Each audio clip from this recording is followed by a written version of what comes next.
ala rasulillah. Бүгінгі сабағымыз бар екен.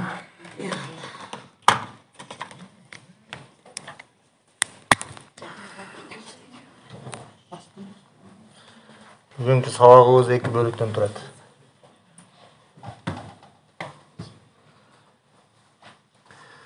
Бірінші бөлігі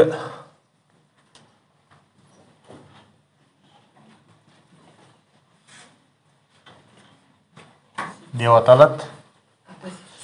Екінші бөлігі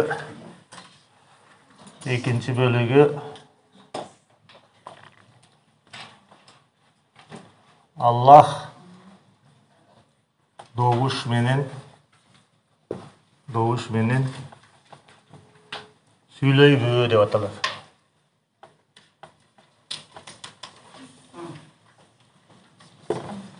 Аллах doğuş менен сөйлейбі деп аталады. Ушул темада кейбір нәрселер бар. Шоны жазып қойылазыр. Сабақтың içindегі бір немелерді, пункттар дейбіз бі. Арабтарда ал-калам же болбаса калима деген нәрсе бар да. Бұл сөз сөйлем. Калам үшке бөлінеді. Біріншісі fe'l deydi. Бұл біріншісі fe'l, екінші бұл біріншісі isim деп аталады. Біріншісі isim. Isim дегені бұл бізсесінен зататоч.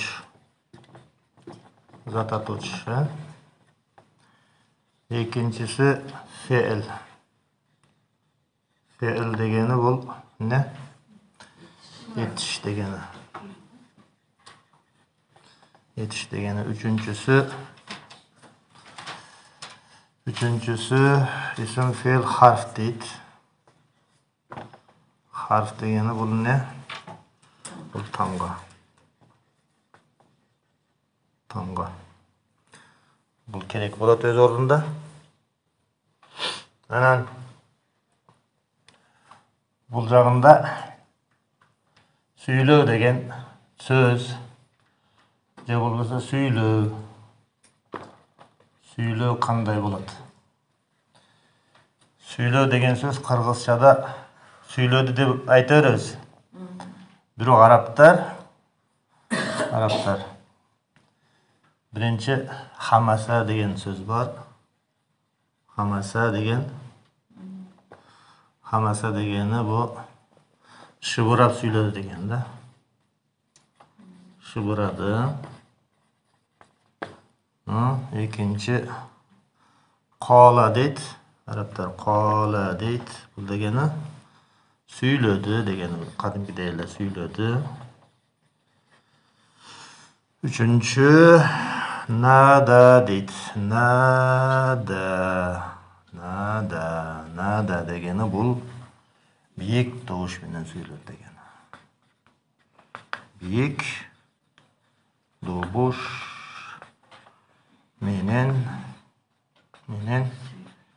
сөйледі. Мына ушул сабагыбыздын бір немесі болады да. Кульминационный жайы дейбіз бе, не дейбіз?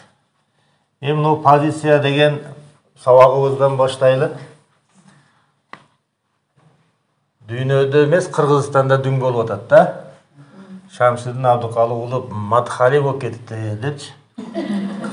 Ошого мына позициядагы менин позициям да, мына менин позициям. Бул чөлкөм Орто Азия.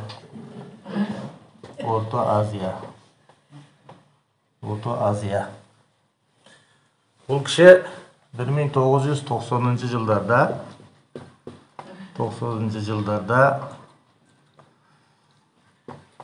10 жылдык ilmi tajribasi бар edi, ilmi дават tajribasi бар edi. Ошол 90-жылдарда эмне болгон? Средний Азия деп айта берем, Кыргызстанда. Средний Азияға мыналар келе баштаган. Биринчи алкак. Таблих жамааты, Таблих жамааты келе баштаган, таблих жамааты келе баштаган. Анан ким келген дагы? Дагы Хизбут Тахрир деген келген да. Мына. Хизбут Тахрир деген келген. Хизбут Тахрир деген келген. Дагы ким келген? Ихван муслимин деген бар. Ихван al-Muslimin. Ихван al-Muslimin деген партиялар келген. Анан 2000-жылдары дагы кимдер кошулду? Мына ол жерге Гүлендер кошулду.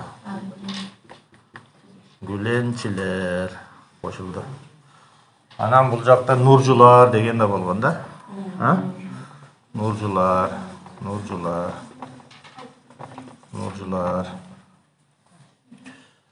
Негизинен ушулар да. Анан бул киши эмне кылды? Бул кишини мунундан башка, мунундан башка, табликтен башка бардыгы негизинен мынау экөө өзүнө кошуп алганга аябай аракет кылды да. Көп аракеттер болду. Мынаулар тарабынан чоң нерселер вада кылынды да. Үй, жай башка. Мынаулар болсо ишараттарды бере баштаган. Эгер биздин системада иштей турган болсоң, 95-2000-жылдарда айына айлык $1000 болот. Билесиңер кандай чоң акча. Ошол маалда булардын чоңдору ошондой айлык алган. Ошондой айлык алып иштешкен. Бирок бул киши үстүртөн көз салып тура берген. Эч кайсынысында кошулган жок. Анан жакында кимдер дагы келди бияка? Мадхали деген адамдар. Эми алар өзүн Мадхали дебейт. Алар өздөрүн талып дейт. Туурабы? Талип дегени бул шагирттер, окуучулар дегени да. Талип дегендин маңызы айтат, сенин бир устазың болуш керек дейт да, карманган. Сенин түбүң болуш керек дейт, сенин устазың болуш керек дейт. Бир тарабы туура сөз. Анан бул кишинин көз алдында мынаулар жаралды да, көз алдында жаралды да.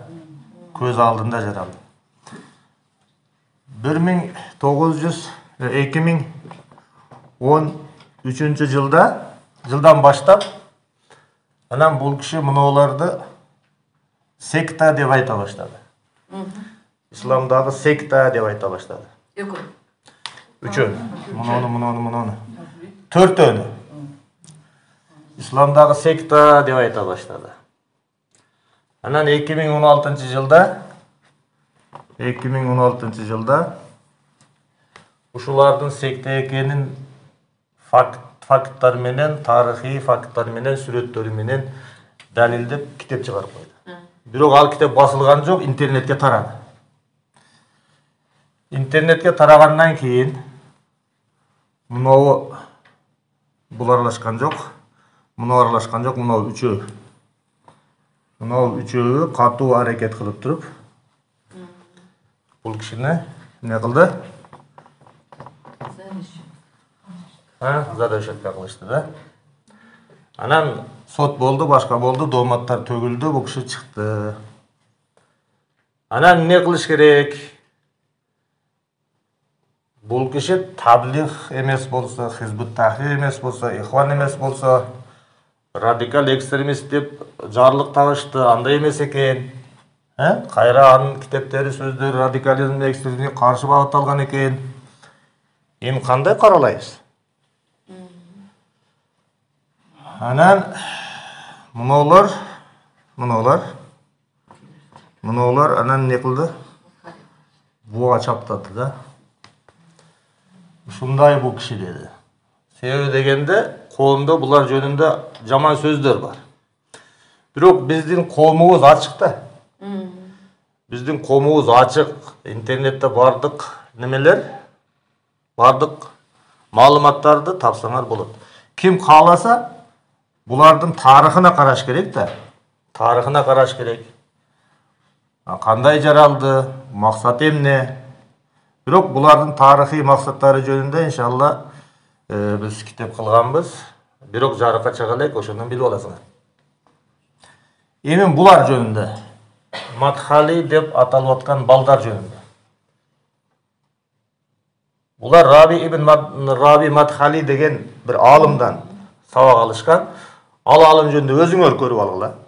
Интернеттен издеп. Анан мынау жерде сабак болуп атса, анан бирөөлөр аябай кыжалат болуптур да. Бул кишини түшүнбөй атабыз. Бул киши ким өзү депчи. Бир карасаң таблихтин сөзүн сүйлөп берет, бир карасаң ихвандын сөзүн сүйлөп берет, бир карасаң сөзү хизбуттун сөзү болуп кетет арасында, бир карасаң ихвандарды жамандап Мадхалидин сөзүн сүйлөп калат дейт.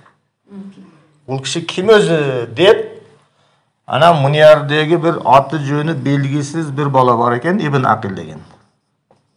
Жакында мага жиберишти да. Ошондо тааныдым да. Анан бул жактан ошо балага звонок болот экен. Мунау кишини айтып берчи деп. Кыргызстандан да. Анан бул кишинин лекцияларын көрөт экен дагы.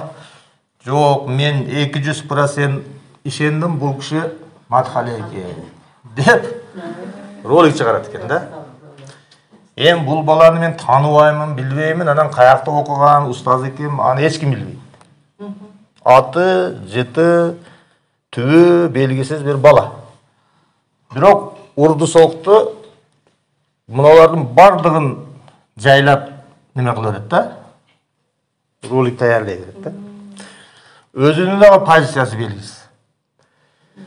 Эми ошентип, позиция дегенде муналардын ар бирине кирип алышты. Мен мисалы өзүм туура эмес деп эсептейм да. Себеп эмне? Себеп дегенде мынау алкактын ичинде сиз кирдиңиз. Кирсеңиз мүчө болуп, хизипке мүчө болосузбу, ихванга мүчө болосузбу, нуржуга мүчө болосузбу, таблихке мүчө болосузбу, гүленге мүчө болосузбу, Мадхалиге мүчө болосузбу, мынау алкактын ичине киргенден кийин каалайсызбы, каалабайсызбы, башкаларга карата эмне болот? Карама каршылык болот. Каалайсызбы, каалабайсызбы, башкаларга карата сизде карама каршылык жаралат. Бул деген коомдогу карама каршылык. Бул деген коомду деградацияга алып келе турган нерсе. Ошон үчүн бул кишинин позициясы кандай? Бул кишинин позициясы ушулардын бардыгын бир төгөрөк үстөлгө отургузуп, төгөрөк үстөлгө отургузуп, ортого Куран менен китепти коюп, Куран сүннөттү коюп, маселеңерди ушул жерде чечишкиле деген позиция. Секталардын секте экенин айтып атабыз. Анан мынау булардын секте экенин айтып аткандар мынаулардан чыкты да. Анан дагы.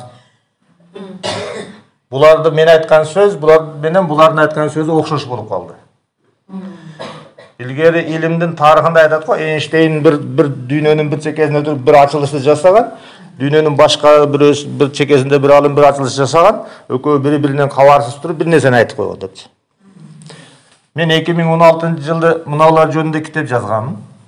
Алардын секте экенин, Ихван Муслиминдин лидери Саид Кутуптун китептерин өзүм окугам вакытында. Анан ошонун ичинде bir адамдарды бүт инсаниятты муртат кылган, кафир кылган, бүт инсаният кафир деген сөздөрү же башкалары жөнүндө китептериме жазганмын. Анан мынау шейх дагы ошондой китеп жазган экен да. Ошондой китеп жазган экен. Бул шейхтин шагирттери дагы келип ошол сөздөрдү айта баштаптыр. Мен бул шейхти тааныбайм, бир да китебин окуган эмесмин. Бирок бул шейхтин китептери бул кишинин китептерине окшош маани экен. Окшоштугу мынау ихвандар жөнүндөгү пикир экен да. Булар азыр дүйнөдөгү эң коркунучтуу секта. Мына ошо секта десең эле булар ызычуу кылып, эми бул кишини мынау алкага камаш үчүн адам экинин бири болуш керек да. Же мынандан болуш керек өзү. Же мынандан болуш керек. Же акыл эсинен ажыраган бир киши болуш керек да. Ошон үчүн силерге дагы насаат эч биринин ичине кирип албагыла. Ичине кирип алсаңар бүттү. Башкаларга карата калыстык деген нерсе жоголот. Калыстык калбайт да. Ошон үчүн пайгамбарыбыз саллаллаху алейхи вассалам айткан, акыр заманда ошондой бир вакыт келет,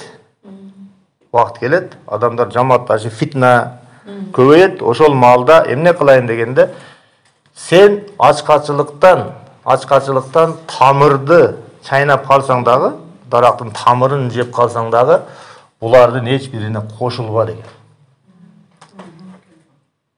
Кошулганда эмне болот? Кошулганда каалайсызбы, каалабайсызбы фанатизм болот. Муну балдар өзүн ушул ат менен атаганды жаман көрөт. Мисалы, биз андай эмеспиз дейт. Баары бир ат эмне болот? Бирөө тарабынан коюлат. Бул аталашка өзү булар ыраазы эмес. А бирок муну аттар булар өздөрү кабыл алган аттар. Түшүндүңөрбү? Айырмасы Ихван муслимин өздөрү кабыл алган ат. Хизбут тахрир өздөрү койгон ат. Таблих өздөрү койгон ат. Нуржу өздөрү койгон ат. Гүленчи өздөрү лидердин аты менен аталган ат. А мунулордун аты өздөрү буга наразы. Эмнеге биз андай деп айтасыңар? Биз андай эмеспиз. Биз дейт, ошо таза сүннөттү кармайлы деп айтышат. Эми ким кааласа карасын интернеттен. Карасын, маалыматтар толтура. Мисалы үчүн муну уксун мейли, муну да уккула. Мен бирөөнү угайлыбы дегенде, эсиңердеби, Чубак ажы жаңы келгенде менен сурагансыңар. Чубак ажынын сабагына барайлыбы дегенде баргыла деген. Илимди каяктан болсо алгыла, бирок акыйда маселесинде ахли сунна акыйдасында болуш керек. Анан эч бир мисалы үчүн устазга барбагыла, андан сабак албагыла деген сөз менден айтылып элек да. Мен каерден болсо илим ала бергиле дейм. Эми кааласаңар муну уккула. Туурабы? Турат, алдыңарда турат. Мындай деп жазсаңар чыгат немелери. Анан мунулар жөнүндө билгиңер келсе, муну уккула. Эми Кыргызстанда да бар. Айтсам капа болушат. Андан көрө Казакстандык муну бала бар экен. Өзүңөр кирип анын страничкасына, Думган окшогон бир бала бар экен. Бир жума болду билгеним бул бала жөнүндө.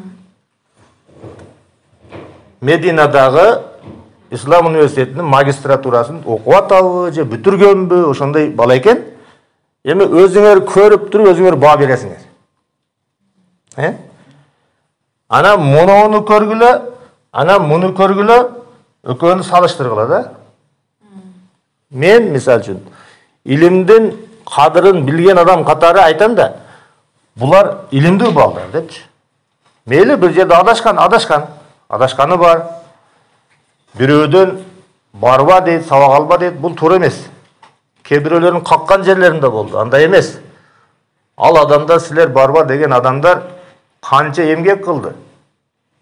Дин үчүн канча эмгек кылды. А силер эми эле жумурткадан чыгып алып, аларды сындайсыңарбы? Башта ошолордун жасаганын жасагыла, эмгек сиңиргиле, Анан кейін сындагыла дейм. Анан мынау да айтат, булар да айтат. Ахмад ибн Хамбал бидатчыларды жектеген го. Алар мен отурба деген го. Деген. Тура Ахмад ибн Хамбал айткан. Сен башта Ахмад ибн Хамбал болуп ал. Түшүнүңөрбү? Сен башта Ахмад ибн Хамбал болуп ал, андан кийин башкаларды сында да. Ошон үчүн Ахмад ибн Хамбал кайсы деңгээлге жетсе дагы, мисалы үчүн өзүнүн доорунда мындай нерселерди кылган эмес. Азыр бизге эмне керек? Бардыгыбыз бир коомдун өкүлдөрүбүз.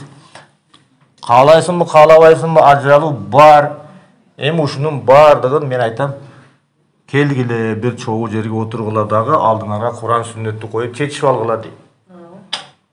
Айрыкча мына биздин өзүбүздүн эле ахли сүннамын дегендер менен, ортодо эмне бар? Ортодо карама-каршылык бар. Анан мен булар менен да отура берем, булар менен да отура берем да. Эмнеге отурбашым керек? Мени мисалы үчүн Мединага барсам, бир бала чайга чакырса. Бирок аты бул жакта неме? Жаман аты болуп калган да. Анан келиң, чай куюп берейин десе.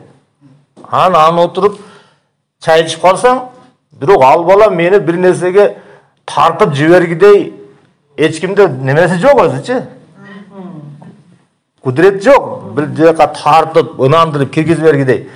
Бирок эл экен, журт экен, көрөт экен, сүрөткө тартып коет экен. Ан келип айтат экен, паланча Мединада паланча мен отурду. Анан мунулардын немеси? Мунулардын сөзү. Бирде Муктубек Арстанбек чалып калды. Муктубек Арстанбек чалып калды. Келиң, чайыбыз бар деди. Шайлообек атасы бир жактан чемпион болуп келиптир. Ошонун курун бу чемпиондугуну жууп отурабыз деп калды. Балан жерге келиң деди. Барсам ал жерде Руслан Бекназаров бар экен, Эрнис Кыяз бар экен, Муктубек Арстанбек, Нургазы, анан кийин Эрнис Кыяз. Ошол бешөө отурган экен, бешөө отуруп чай ичтик ал жерде. Нургазынын адаты бар, дароо тарта коет сүрөткө. Тартып интернетке чыгарып берсе, бир бала эми ким экен билбейм, кайсы биринен экен билбейм. Шамсидин ака хизбилер менен отурат деп сөз. Астагфирулла. Андай болуш керек эмес. Динди алдыга сүрөм деген адамдар андай болуш керек эмес. Сен өзүңдүн ишиңди кыла бер. Муну балага таң калдым. Бул динди сүйлөштүн ордуна бирөөнүн айыбы, паланча түкүндөй, алмандай түкүндө мындай. Муну алым мындай деди, муну алым мындай деди. Ошонун башка ишиң жокпу сенин? Бул бардыгына тиешелүү да. Сенин бирөөнү айыптагандан башка ишиң жокпу?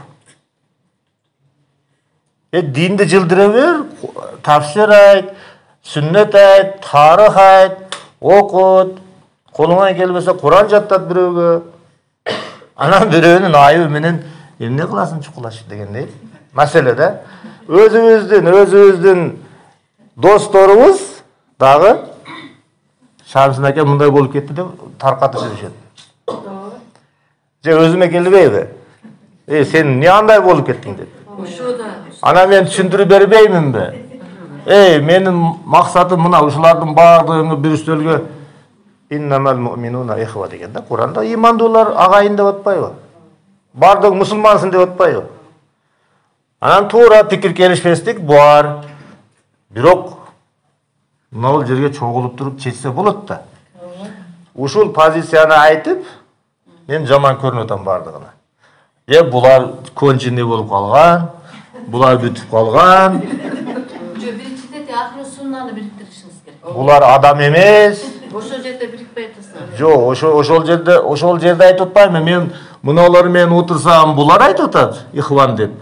Bular men otursam, bular Madhali деп атышат да, неме кылайын?